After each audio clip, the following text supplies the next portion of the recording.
This video is sponsored by DistroKid. What is up guys, Tim Murray here. Today I'm happy to announce that my music will be available on major streaming platforms and stores. I've been wanting to release my music on the likes of Spotify for a while now, but I was unsure how I wanted to structure everything. I wasn't sure if I should release everything as singles, or do a full album and just do it all at once. I've settled on a middle ground, and I'm releasing the Existentialist, a 7-track album with some extended range metal content, and then there'll be a smaller album with my 6-string guitar stuff on it shortly, and then also some singles after that. I'd love to know what you guys prefer from singles, EPs or full albums, so please let me know in the comments below.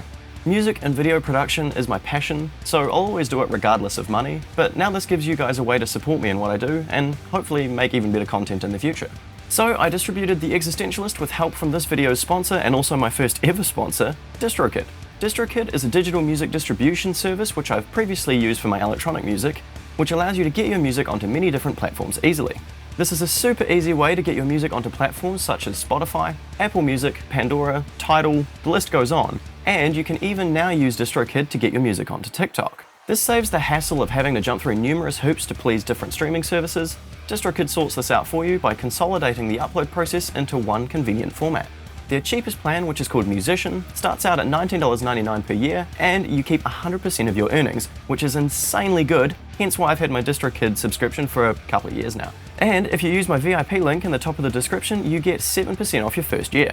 Their bigger plans, called Musician Plus and Label, give you access to daily sales stats, and a few more options when uploading, such as customizable label name, release date, pre-order dates, and iTunes pricing.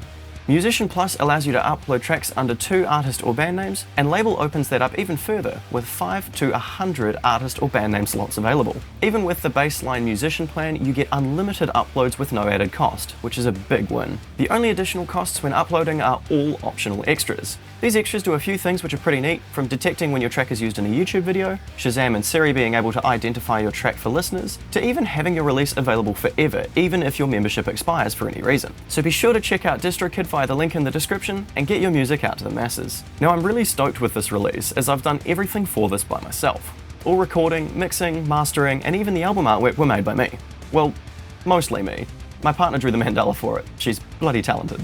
Given I didn't rely on external ears for mixing and mastering, there is probably some little tweaks that could have been made, but I've decided to focus my energy on all of the new content I want to get out for you. More reviews, more tutorials, and more originals that will be properly released across all platforms. Now, all of these songs on the Existentialist you may have heard in some format on my channel, but hopefully overall the mixing should be a fair bit better this time. Feedback is always appreciated, so flick me a comment with your thoughts. I'll also be including tabs to each track when I get them completed, and these will be in the description here or in the full album stream. I'll give you a brief rundown of each track, starting with the first track, called Engulfed.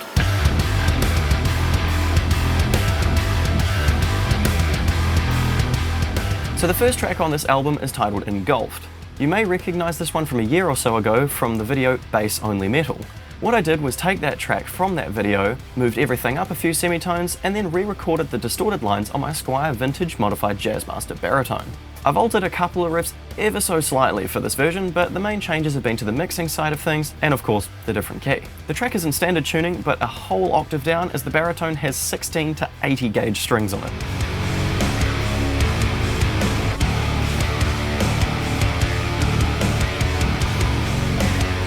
Fathomless is the result of me running my Solar Guitar's A1.8C through a pitch shifter pedal, dropping it all the way down to C-sharp standard tuning. This pitch shifting was all done with an instance of Guitar Rig 5 on each guitar track, and I reckon it did a pretty good job. I actually tracked through my whole guitar chain with the pitch shifting on because the latency was absolutely fine. The inspirations for this one are a bit varied, with me trying to channel a bit of Meshuggah, Devin Townsend, and some of those evil symphonic textures from the likes of Behemoth. Here's a snippet of my favourite riff from that track.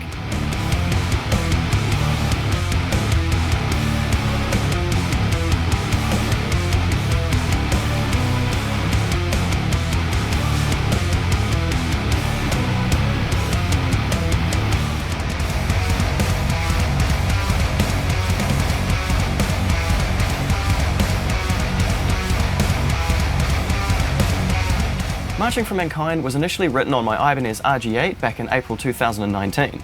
So I've re-recorded the guitar tracks on my Solar A1.8, and I've hopefully improved the mixing on this one a fair bit. The guitar is in standard tuning, so the lowest string is an F sharp. Inspirations for this one were definitely Veil of Maya, but I was also trying to channel a wee bit of Born of Osiris and After the Burial vibes in there. My favourite riff hands down is when the fast staccato riff gets repeated on the lower string. Check it out.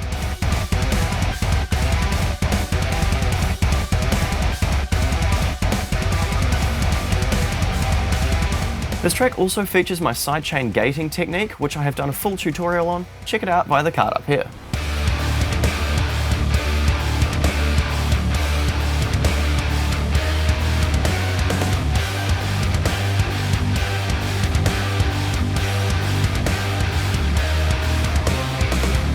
The Existentialist took form from my video titled Baritone as a Bass from May 2019. I've made a fair few changes with this one, including dropping it all the way down to double drop D on my Squier Jazzmaster baritone. This baritone sounds nuts regardless of what you throw at it, and this track may even be my favourite in the album, hence why it is the title track. Of course, the initial song was in drop A, but with the lowest string dropped an extra 2 semitones to G, so having this in drop D meant some of the riffs are played quite differently from the first version.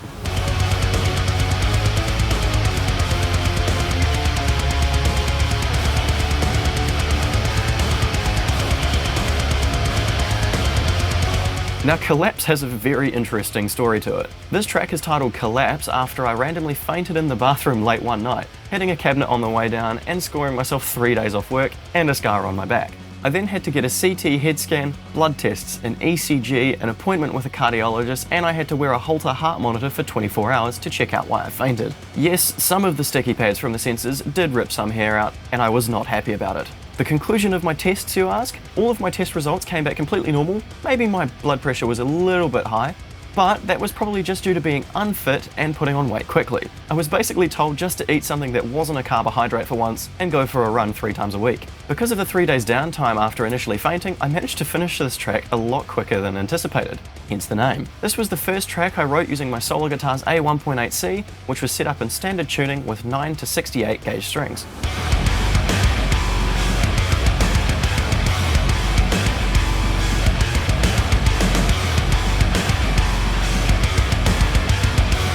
Submerged into Darkness is supposed to be an example of the seriously gnarly guitar tones you can get out of single coils on an 8-string. I wanted this one to be rather dark and a bit chaotic, channeling a bit of Monuments and Vilchiata's style into the mix, with a bit of Hacktivist sprinkled on top. The Monuments inspiration is mainly because a fair bit of the song is down-picked. I think in one part of the playthrough of this track you do actually see me pull a face from the forearm burn. I seriously enjoyed writing, recording and mixing this track, so this one lands second place in my personal favourites.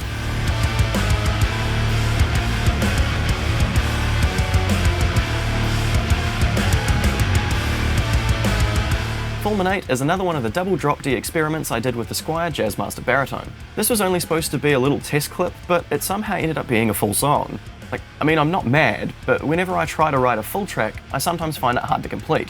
However, when I don't want a full track, it sort of just happens. I just fully zone in and completely lose track of time. I can't be the only one that does this, right? This was the most recent zone-in song, but it is most definitely not the last. So I really hope you do enjoy this album, and if you wish to support me, please be sure to show this album to your metal-loving friends and spread the word.